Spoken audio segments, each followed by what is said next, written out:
Hola, こんにちは。 bienvenidos a Mex Japón, un podcast desde la Embajada de México en Japón, en donde hablaremos sobre nuestros dos países, su historia, su actualidad, los mexicanos aquí, los japoneses allá y muchos otros temas sobre México y Japón. Acompáñenos. メキシコ大使館のポッドキャストメックスハポンへようこそ。この番組では私たちの国についてやその歴史、今話題の出来事、ゆかりのある人物やエピソードなどをご紹介します。お楽しみください。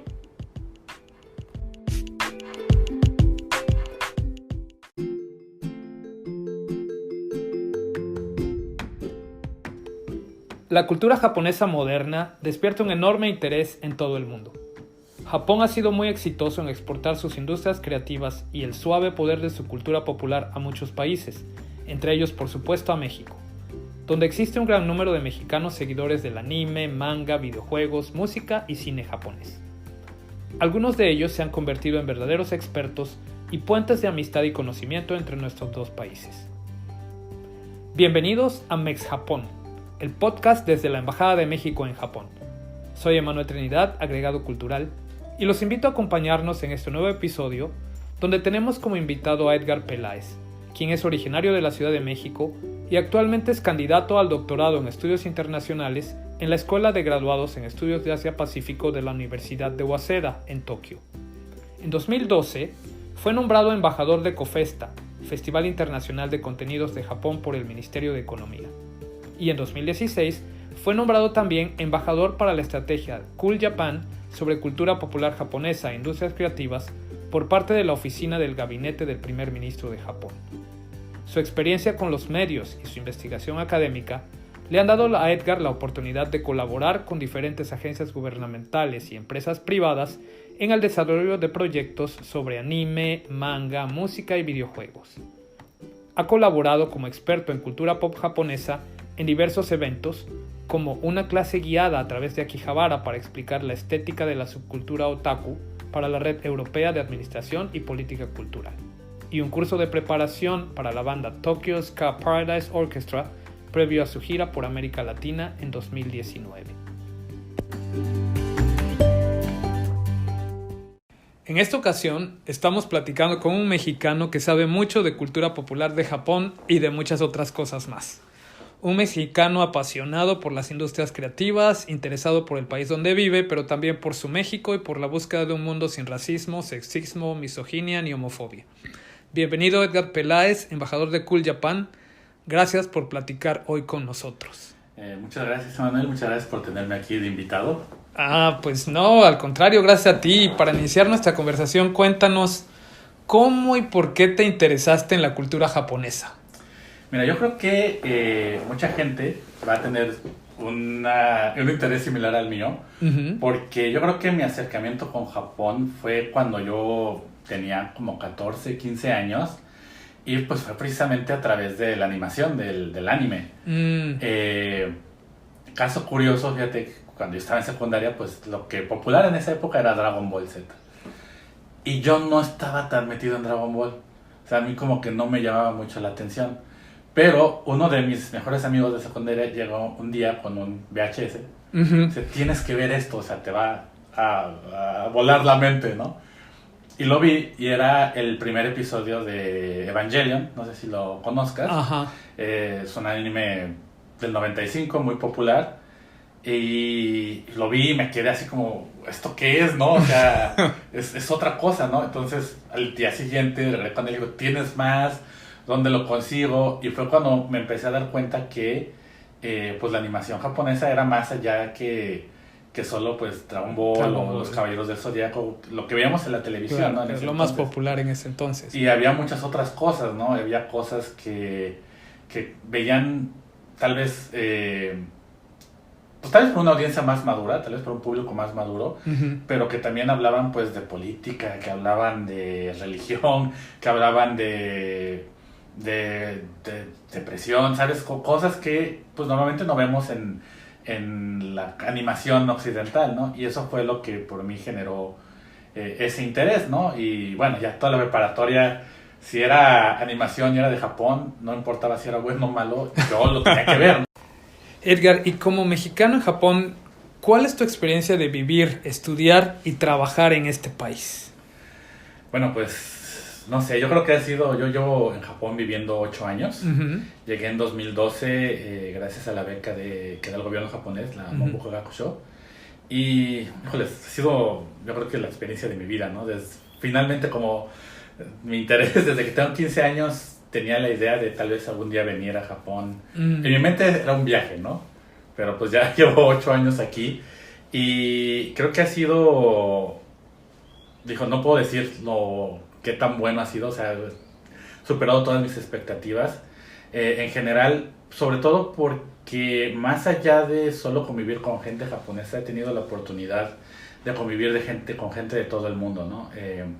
Yo estudié en la Facultad de Estudios de Asia Pacífico, Uh-huh. de la Universidad de Waseda, que se enfoca en relaciones internacionales, distintos aspectos de las relaciones internacionales, y eso genera un ambiente en el que tienes a gente de Rusia, China, Tailandia, Japón, Estados Unidos, México, todos juntos trabajando, conviviendo, y creo que eso ha sido lo más padre de toda esta experiencia, de no solo ser parte como de esta relación México-Japón, pero que además pues entender distintas problemáticas que pasan en el mundo o en Japón o en distintos países, pero pues de la perspectiva de distintas culturas y de distintas formas de venir, ¿no?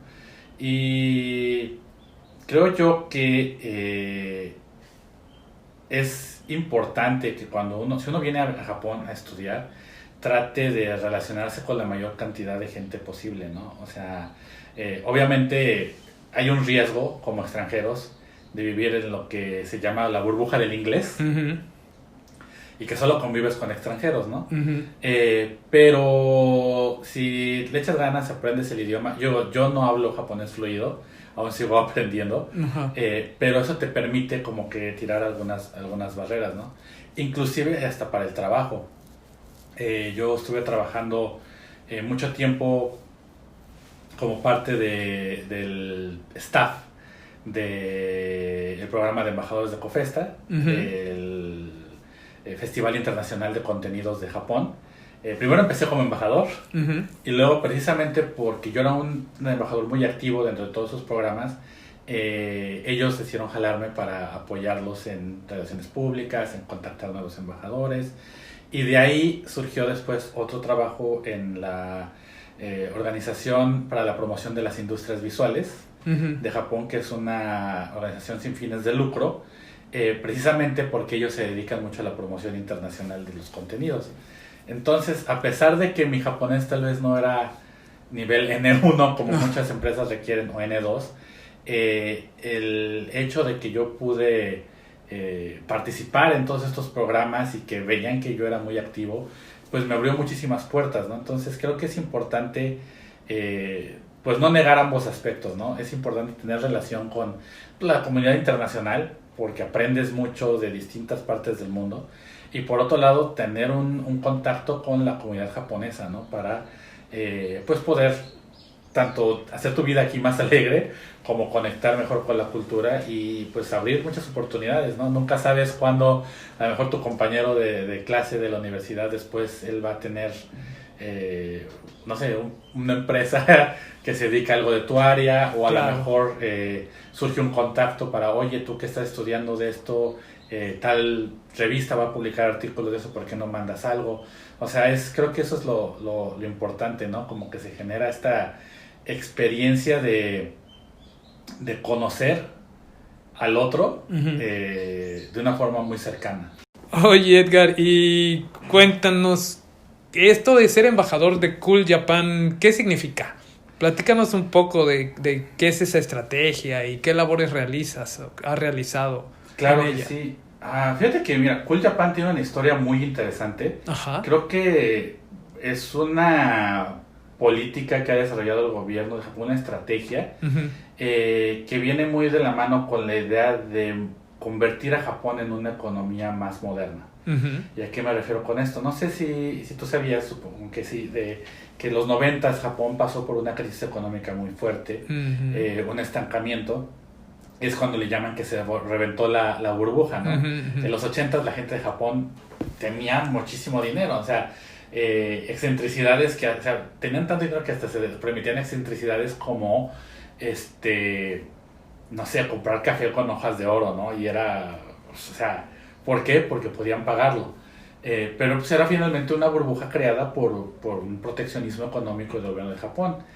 A partir de que se abre más la economía, se truena esta burbuja y pues se dan cuenta de que pues no era tan estable como ellos pensaban y se estanca mucho la economía del país, excepto por una industria, que es toda la industria de contenidos, principalmente pues lo que mucha gente relaciona con la cultura otaku, ¿no? Que es el anime, los videojuegos, los cómics, el manga, y el gobierno mismo, las autoridades, la gente se empieza a dar cuenta de que, oye, todo está estancado, pero ellos están haciendo dinero. No solo están haciendo dinero, sino que están exportando sus productos fuera de Japón, ¿no?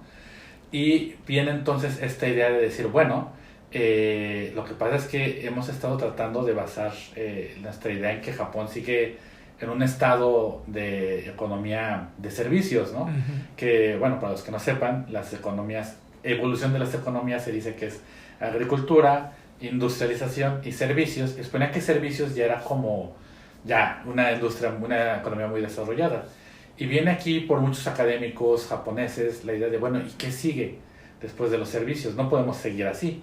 Y es cuando viene esta idea de modernizar Japón y convertirlo en una economía intelectual, en una economía basada en la propiedad intelectual, basada en por ejemplo, el desarrollo de patentes, en el desarrollo de nuevas tecnologías, el desarrollo de investigación en áreas, por ejemplo, farmacéuticas, por ejemplo, pero también una parte muy importante es el desarrollo de propiedades intelectuales de medios, animación, videojuegos, música, y sobre todo porque en un periodo entre los 90s a probablemente 2000, 2005, 2006, Japón era el centro de la cultura popular de Asia, ¿no? Así como mucha gente ahora piensa el K-pop y todo eso. Bueno, el K-pop existe gracias a que existió el J-pop. ¿No? Y los dramas que existen en Corea y todo eso, pues recibieron una gran influencia de que antes llegó una gran influencia de los dramas japoneses, ¿no? Sí, claro. Y así fue como por toda el área, ¿no? Inclusive se empezaron a hacer como empresas japonesas, trataron de hacer grupos de idols en China, promover grupos locales en Singapur, o sea, era una onda de que Japón estaba moviendo mucho su industria culturales. En Occidente, por ejemplo, en el 95 se estrenó Ghost in the Shell en cines, también se estrenó la película de Akira y la gente se quedó pensando como esto es un tipo de animación que jamás habíamos visto, ¿no? Que viene de Asia, y se empieza a generar un grupo de gente que es muy fanática de todas estas culturas, y es cuando el gobierno se da cuenta de que, bueno, tenemos que apoyar esto, ¿no? ¿Y cómo vamos a hacerlo? Pues vamos a denominar esta estrategia que se llama Cool Japan, que parte en utilizar todas estas herramientas del anime, de la música, de la moda, por ejemplo, también, con dos propósitos. Uno, el proyectar una imagen positiva de Japón en el exterior, de tratar de que la gente entienda cómo es el estilo de vida, pues, de los japoneses modernos, y por otro lado, impulsar el desarrollo económico, ¿no? Ir de que estos sirvan como los promotores detrás, ¿no? Y tiene también mucha esta idea de conectar industrias. Por ejemplo, digamos que tienes una fábrica de plumas y que es una marca japonesa de plumas muy grande, muy famosa, pero pues ya no has podido encontrar nuevos mercados. Entonces crear una alianza, por ejemplo, con no sé, Pokémon, Hello Kitty, algún producto que ya esté intelectual, que ya sea famoso, y que eso sirva para impulsar tus productos en el exterior, ¿no? Entonces viene esta idea de juntar todo lo que es el mundo de las industrias creativas con la producción económica del país, ¿no? No solo promover la industria creativa como tal, pero sino vincularla con otros sectores, ¿no? Con el turismo, por ejemplo. Ahorita hay mucha promoción de de lo que le llaman el turismo de anime, Ujú. que por ejemplo, decir, en esta área de Tokio se basaron para hacer los escenarios de Your Name, ¿no? Ujú. Y entonces, pues promover a la gente que vengan, vean el tour de Your Name, vean aquí, vayan al bosque que está en el sur de Japón, en Kyushu, que es el de la princesa Mononoke. O sea, toda esta era como vincular el mundo real con lo que está promoviendo y que vaya, todo esto vaya de la mano, ¿no? Y ahora ya se han incluido otras cosas, ¿no? Se ha incluido, por ejemplo, el concepto de omotenashi para promover el turismo como parte de Cool Japan, el diseño, ¿no? No solo diseño de personajes, sino diseño, por ejemplo, arquitectura, que ha habido Ujú. últimamente la tendencia de las microcasas, que en un terreno muy pequeño, pues hacer una casa 100% funcional, moderna, de 3 pisos, por ejemplo, cosas así. Y todo eso está tratando de vincularse y que se utilice pues para promover no solo a las industrias creativas, sino al país en general. Oye, esto es súper interesante porque entonces lo que tú nos estás diciendo es que esta estrategia básicamente lo que trata es como de usar las industrias creativas y la cultura como una especie de punta de lanza para evolucionar hacia una economía del conocimiento. Exactamente. Y no solo eso, sino que estas industrias creativas sirvan como los que abren la puerta Ajá, al resto del país, a los mercados extranjeros, claro. ¿no? Vincular otras industrias a que la gente, a que se decidan a exportar, ¿no? Tan fácil como ideas como tratar de vincular, por ejemplo, la industria del dulce tradicional japonés Ujú. con caricaturas japonesas, ¿no?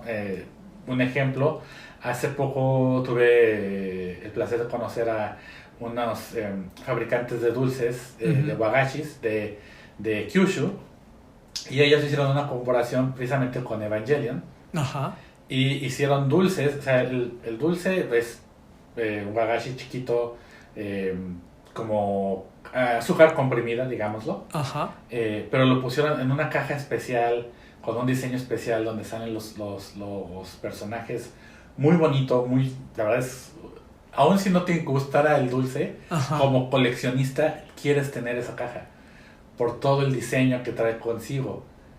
Entonces va de la mano, o sea, también mostrar esta idea de que no está peleado el juntar las cosas modernas con lo tradicional y que ambos se ayuden para salir adelante. También ha habido, por ejemplo, exposiciones en las que herreros, ¿no?, que todavía siguen fabricando katanas de la forma tradicional, colaboran con estudios de animación para crear espadas que utilizan los personajes en el anime, o crear espadas basadas en el personaje, como por ejemplo si es un anime moderno, si este personaje viviera en la época Edo de los samuráis, qué tipo de espada usaría, y ellos la diseñan. Entonces creo que es algo, bueno, para mí se me hace muy interesante y emocionante ver cómo la cultura popular puede apoyar a otras industrias, ¿no?, y al resto del país. Y no solo eso, sino que además vincula a la gente joven con cosas que a lo mejor ya se hubieran perdido la tradición, ¿no? O sea, yo siento que ahorita muchos jóvenes pues realmente no irían a una tienda tradicional de wagashis, por ejemplo, a buscar dulces. Pues irían al combini a comprar algo, pokis o cosas que pueden encontrar. Dulces más modernos. Más modernos, pero usando propiedades intelectuales que ellos ven en la televisión, se les genera ese interés. Oye, y esto, ¿tú pensarías que habría alguna forma en que esta estrategia Cool Japan pudiera ser un ejemplo que se pudiera replicar en México? Como, ¿qué ventajas o diferencias crees que habría en una posibilidad así? Yo creo que México es un país que tiene muchísimo potencial en desarrollar sus industrias creativas. No solo porque tenemos una población económicamente activa joven, que obviamente consume mucho esto, sino porque somos el país de habla hispana más, o sea, con la población más grande del mundo de habla hispana. Básicamente nosotros controlamos la producción de medios en español. Ujú. A pesar, sin quitarle importancia a nuestros amigos, hermanos de otros países de América Latina, de España, la realidad es que el país que más consume contenido en español por la población simplemente es México. Ujú, claro. Y por otro lado, el que más produce por lo mismo de la población, el número, por estadística básica, Ajá. es México.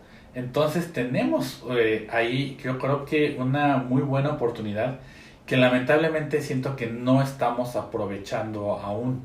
Ujú. Y no solo eso, si tomamos en cuenta no solo el mercado de México, sino América Latina y a todos nuestros hermanos hispanoamericanos que viven en Estados Unidos, Ajá. tenemos una ventaja, yo creo, de poder entrar al mercado de Estados Unidos mediático sin tener que realizar mucho esfuerzo, ¿no? Ujú. Por ejemplo, yo lo veo con el caso de los japoneses, es un trabajo muy difícil tener que generar interés en el contenido, tener que traducirlo, buscar un distribuidor local.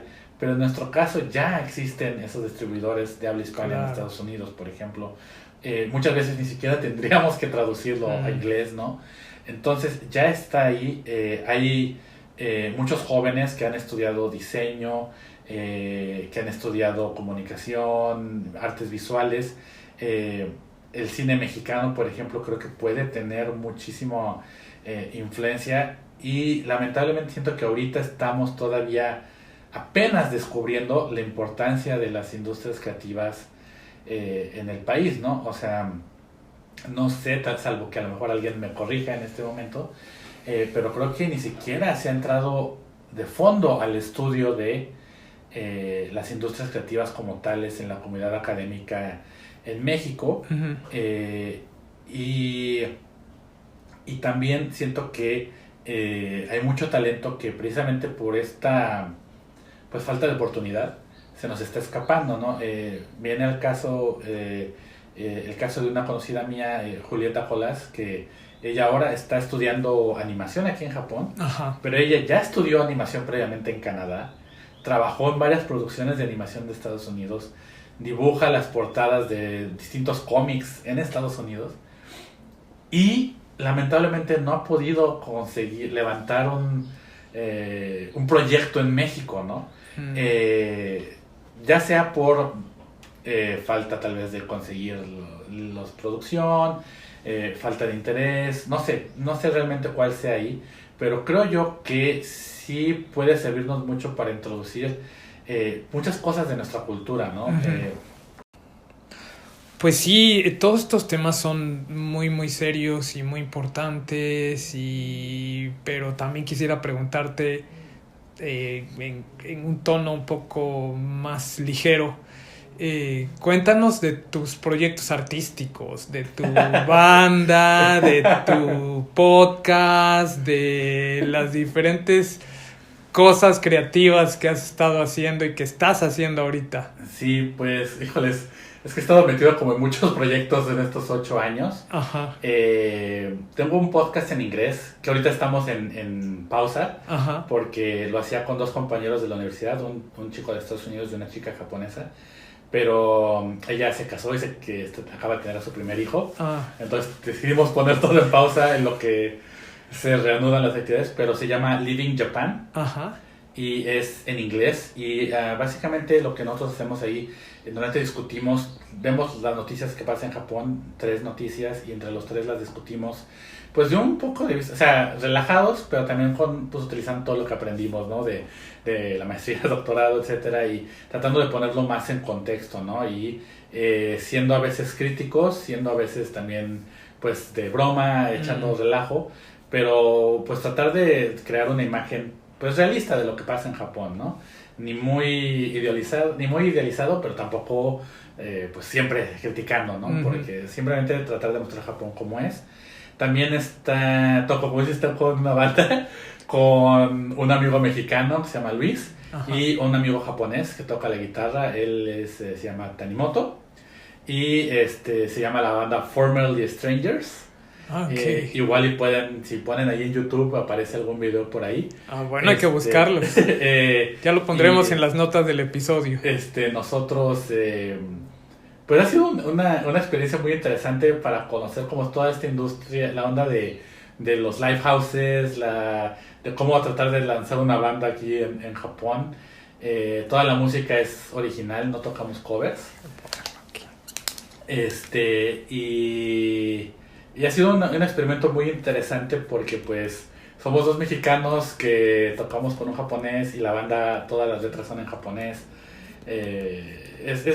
No sé, a mí me divierte mucho y obviamente me gusta mucho la música que hacemos.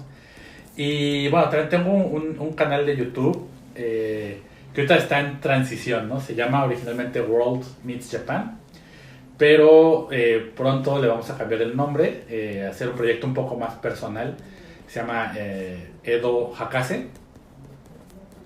De Hakase porque, bueno, soy mi Hakase, podría decirse. Todavía no estoy titulado. Pero la idea de ese canal de YouTube es pues generar contenido, parte hablar de Japón, Ajá. pero también parte pues hablar de otras cosas, ¿no? Y ahí es donde entra también el podcast de Salsa Tenango Social Club, Ajá. que es un proyecto que tengo con un amigo de México, que somos amigos desde la secundaria, que pues ese proyecto de ese podcast no tiene nada que ver con Japón, nada serio, pero es más de broma, más discutimos temas importantes como pues qué salsa va con un taco de carnitas, qué prefieres qué es más delicioso, si una michelada o un cantarito jalisciense, por ejemplo, ¿no? Joyas así que es nada más para echar relajo y divertirnos, nada serio. Pero pues que va a estar en este canal, está en este canal de YouTube también, además de estar en Spotify. Y pero también en este canal que pronto que se va a llamar Edo Hakase, voy a incluir, por ejemplo, temas como de análisis social de Japón. Uh-huh. Por ejemplo, estoy trabajando ahorita en un video para hablar sobre la película de Akira, de Ajá. Katsuhiro Otomo, y mostrar, bueno, esto pasa en Akira, ¿qué pasa en Japón, no? ¿Por qué se proyectó toda esa escena de violencia en Akira?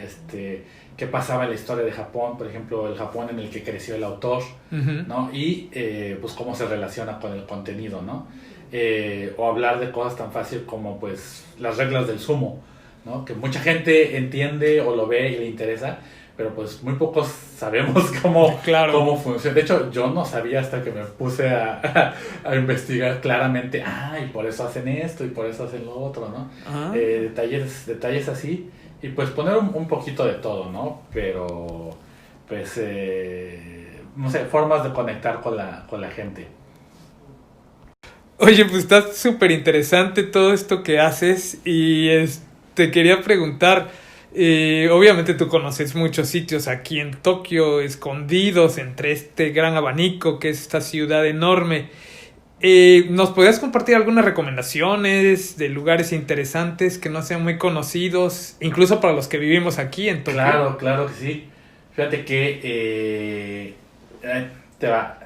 si les gusta un poco la cuestión del anime y todo esto, mucha gente va a ir a Akihabara o tal vez a Nakano, que son los lugares más populares. Ajá. Pero yo soy un poco también metido como del anime viejito. Y en Chofu, aquí en Tokio, Ajá. hay un lugar que se llama Ketaro no Chaya. Ajá.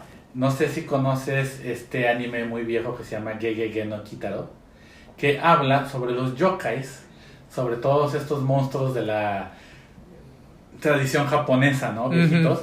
Pero pues de una forma amigable para niños, ¿no? No es nada como de horror, así. Ah, claro. Bueno, pues ahí crearon una cafetería que es la casa de Ketaro, del personaje principal, donde puedes encontrar los monstruos, los yokais, donde además cerca tienen como tiendas que venden como arte tradicional y eso. Y a mí se me hace como un deleite ir ahí, simplemente para caminar, date una vuelta, ver como todo lo que tienen. Para mí es uno de los lugares favoritos de Tokio. Y también una recomendación que le hago a mucha gente es que cuando tú vienes a Tokio, Uh-huh. mucha gente lo primero que te va a decir es ve a Sakusa. Uh-huh. Y obviamente es uno de los lugares tradicionales de Tokio, el templo más grande de la ciudad. Vale muchísimo la pena verlo. Pero mi recomendación es vayan de noche. Vayan cuando no hay nadie y piérdanse entre los callejones. Y tiene, no sé, para mí me crea esta atmósfera como de que viajas a un Japón de los 50s, de los 60s. Y todavía tienen muchas, Kisaten, muchas cafeterías. Ajá. Que siguen, que abrieron desde esas épocas, y que todavía siguen funcionando. Entonces, si encuentras una de esas cafeterías, mi favorita era una que se llamaba The Angelus. Ajá. Pero justo acaba de cerrar con todo esto del COVID. Y su especialidad era un pastel que era el Angelus, ¿no? Ajá. Entonces, y esa cafetería era muy famosa porque Osamu Tezuka iba a tomar café ahí, el creador de Astro Boy. Ajá. Iba a tomar café ahí. Es una tragedia que no está, pero hay muchas muy similares ahí. Entonces, meterte a una de esas cafeterías, tomarte un cafecito con un pastel, llevarte un libro y leer, o sea... Wow, mejor. pues hay que seguir tus recomendaciones pronto. Pues de verdad que ha sido súper interesante esta plática contigo, que nos ha abierto como una ventana a tu experiencia en Japón, en Cool Japan, en todo este mundo que interesa tanto en México, por cierto. Y quisiera hacerte unas muy cortas preguntas que les hacemos a todos los invitados a este podcast y que tienen que ver con México y Japón, por supuesto. La primera es ¿sake o shochu? Shochu. Shochu 100% en las rocas. Ajá. Solamente el shochu con su hielito, nada más. Ok. ¿Sakura en primavera o momiji de otoño? Es difícil, pero yo me voy más por el momiji. Ah, ok. Fíjate que pienso que la sakura es muy bonita, Ajá. pero es como que en la televisión Ajá. tenemos una idea muy diferente de ir a ver las sakuras, de que realmente es lo que pasa, ¿no? Y además duran muy poco, y siento que el momiji tienes más tiempo de verlo. Ajá. Y no sé, siento que el clima de otoño como que, no sé, se antoja más, ¿no? Como un cafecito y vas caminando, vas viendo el bosquecito, las flores rojas, las hojas rojas de los árboles. ¿Y horchata o agua de Jamaica? Horchata. Uf. Y finalmente, ¿quesadillas con queso o sin queso? Ay, pues, ¿y por qué no las dos? Ay, pues de verdad, bueno, sí, tienes razón. Pues muchas gracias por estar con nosotros. Y de verdad te agradezco tu tiempo, todo lo que nos has compartido, y ha sido súper interesante. Te agradecemos mucho tu presencia. No, muchas gracias a ti por la invitación.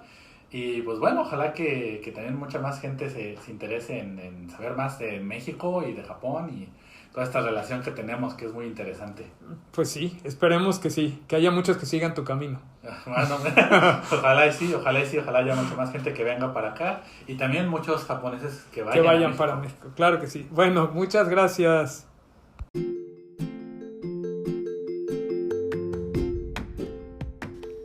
Concluimos aquí este episodio de nuestro podcast Mex Japón.